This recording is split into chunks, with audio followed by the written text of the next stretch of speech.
আসসালামু আলাইকুম। টাঙ্গাইল মধুপুরে ১৮০০ কৃষকের মাঝে উচ্চ ফলনশীল ধান বীজ বিতরণ। সাথে আছে আমি ফারজানা নূপুর, আব্দুল হামিদ, মধুপুর টাঙ্গাইল প্রতিনিধি।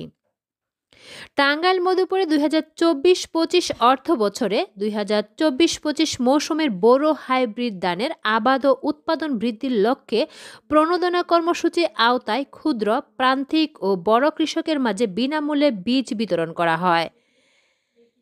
বুধবার ৪ ডিসেম্বর দুপুরে উপজেলা কৃষি সম্প্রসারণ অধিদপ্তরের উদ্যোগে উপজেলা পরিষদ চত্বরে আনুষ্ঠানিকভাবে ১,৮০০ কৃষকের মাঝে উচ্চ ফলনশীল ৩,৬০০ কেজি বোরো ধান বীজ কৃষকের মাঝে বিনামূল্যে বিতরণ করা হয়।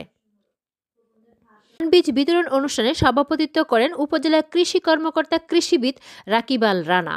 এতে প্রধান অতিথি ছিলেন মধুপুর উপজেলা নির্বাহী কর্মকর্তা মোহাম্মদ জুবায়ের হোসেন। এ সময় উপস্থিত ছিলেন অতিরিক্ত কৃষি কর্মকর্তা মোহাম্মদ সাজ্জাদুর রহমান, অতিরিক্ত কৃষি সম্প্রসারণ কর্মকর্তা তাজমির নূর রাত্রি সহ উপসহকারী কৃষি কর্মকর্তাগণ।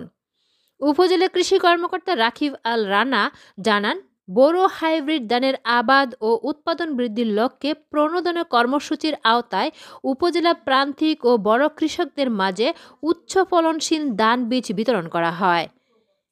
দেশকে খাদ্য স্বয়ংসম্পূর্ণ করার জন্য সরকার এ পদক্ষেপ গ্রহণ করেছেন। ধন্যবাদ লোকালয় বার্তার সঙ্গে থাকার জন্য।